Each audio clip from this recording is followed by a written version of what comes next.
Sekarang ibu dan bapak sudah mampu mengidentifikasi perundungan. Lalu, jika ibu dan bapak menyadari bahwa ada kasus perundungan yang terjadi, apa yang harus dilakukan? Pertama-tama, mari kita belajar berempati dengan korban perundungan dulu yuk. Mari belajar melalui pengalaman dari salah satu murid ibu. Yang ini namanya Risa. Saat ini Risa kelas 2 SMP dan seharusnya sedang seru-serunya bergaul karena SMP-nya baru saja memulai kembali kegiatan pembelajaran tatap muka. Namun, pergi ke sekolah menjadi menyeramkan karena ia diganggu setiap hari oleh teman sekelasnya, Roy. Roy pernah mengeluarkan komentar sepele tentang Risa yang membuat beberapa teman lain tertawa. Dan sejak itu, candaannya menjadi semakin parah dan sering. Ketika tidak ada penampilan dan perilaku Risa yang bisa diejek, Roy mencari-cari cara lain untuk usil. Ia pernah menarik rambut, melempar tempat pensil, hingga menyembunyikan tas Risa.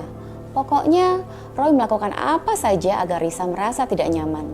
Lalu, apa dampak perundungan terhadap korban seperti Risa? Kita akan bahas dari 4 aspek.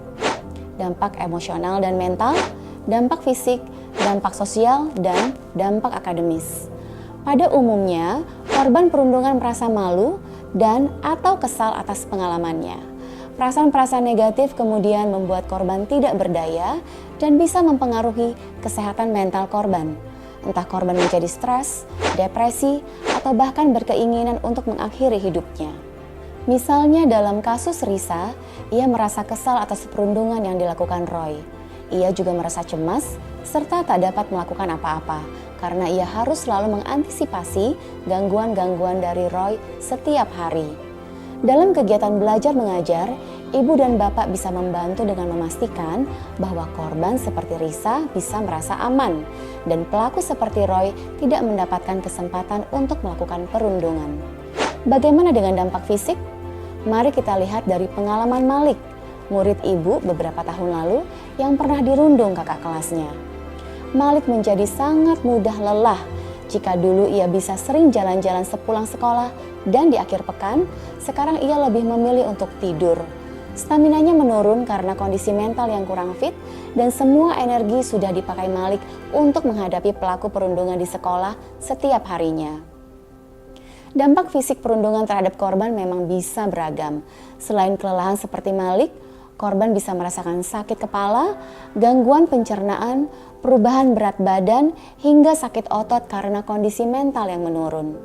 Perundungan fisik khususnya dapat menyebabkan luka-luka, memar, hingga sakit yang serius.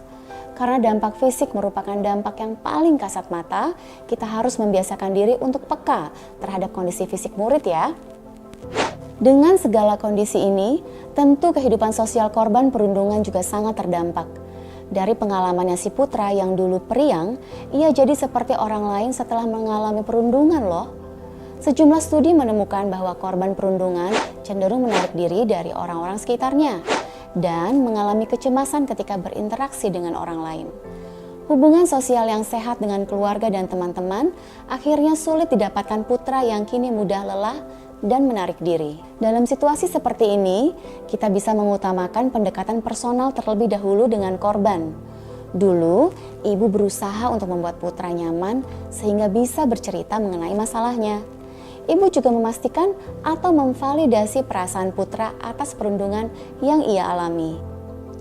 Jika korban sudah mulai terbuka, kita bisa melakukan intervensi yang mendorong interaksi sosial seperti merencanakan kegiatan sosial bersama, tugas kelompok, mengobrol dengan korban mengenai hambatan yang ia alami, hingga berkonsultasi dengan orang tua korban untuk strategi di dalam dan di luar sekolah. Perlu diingat bahwa proses korban agar bisa kembali membuka diri dan bergaul seperti biasa tidak akan instan ya ibu dan bapak. Dan kita tidak boleh memaksakan hasil yang cepat. Selain itu, dengan segala dampak perundungan yang sudah kita bahas, prestasi akademik korban bisa pula menurun. Dari pengalaman Yasmin, ini bisa terlihat dari peringkat di kelas, nilai, partisipasi dalam diskusi, hingga tingkat kehadiran di sekolah yang semakin menurun sejak mengalami perundungan. Ibu dan bapak bisa lebih proaktif dengan menanyakan kebutuhan akademis korban perundungan. khususnya bila kinerja akademis korban sudah jelas mengalami perubahan. Nah, itu saja cerita dari Bu Undung kali ini. Sekarang sudah tahu kan dampak perundungan terhadap korban? Dengan pengetahuan ini, semoga intervensi ibu dan bapak bisa memprioritaskan kondisi yang terbaik bagi korban ya.